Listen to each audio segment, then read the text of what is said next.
Hello friends and artists, welcome back to our Form Villages. Today we're going to add some pattern and color and details to our 3-dimensional and 2-dimensional homes that we made for our Form Village. This one I made a little bit more in the style of Edith Lake Wilkinson. It's a little bit more realistic use of color.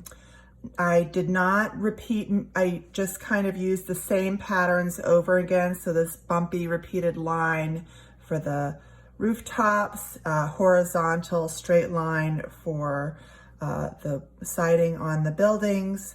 And I tried to limit the number of colors because Edith's paintings tend to have a more limited palette, so not every color.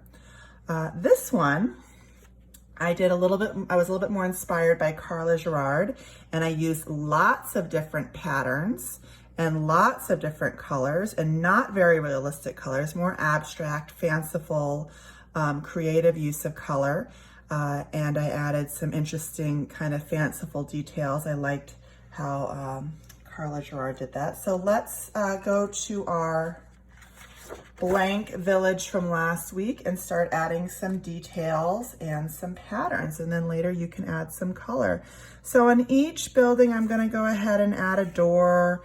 It might be a double door, doesn't have to be perfect. It might be a regular door. It might be an unusual shaped door. So I'm going to add some doors for people to get into their homes. I'm also going to add some windows, and I can use vertical and horizontal lines or just vertical lines. You can make whatever kind of window you want. Get as creative as you can. You can even add some windows above your doors. Once I have some windows and doors in there, might go back and add a few more windows later. I'm going to start to add some pattern to my building. So a pattern is a repetition of line or a repetition of shape. So in this one, I repeated shapes like circles and hearts. I repeated castle lines and zigzag lines and bumpy lines and wavy lines. And I think I'm going to do that on this too. So maybe I'll add some bumpy lines.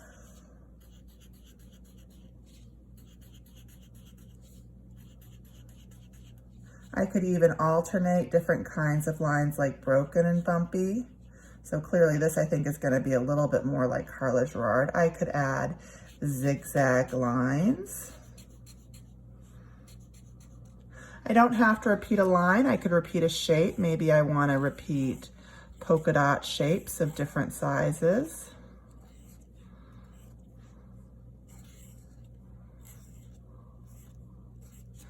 Or I want to have a building with a bunch of hearts on it.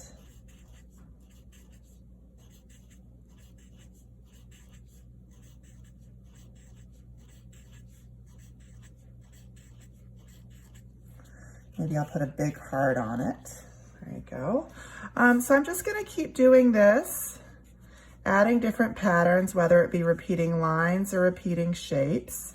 One of the things I loved about Carla Gerard's work is how she had these kind of random little birds and cats kind of show up in her building. So in some of mine, I've added some kind of strung lights in between buildings, and I might add a little bird on it by drawing a little oval, rectangle, circle, triangle.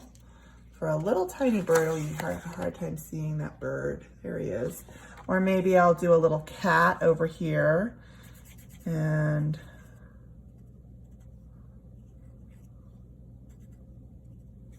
add a little cat to the front of my building.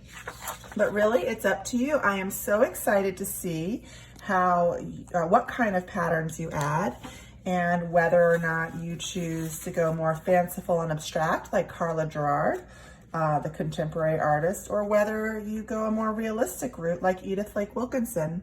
Happy art making!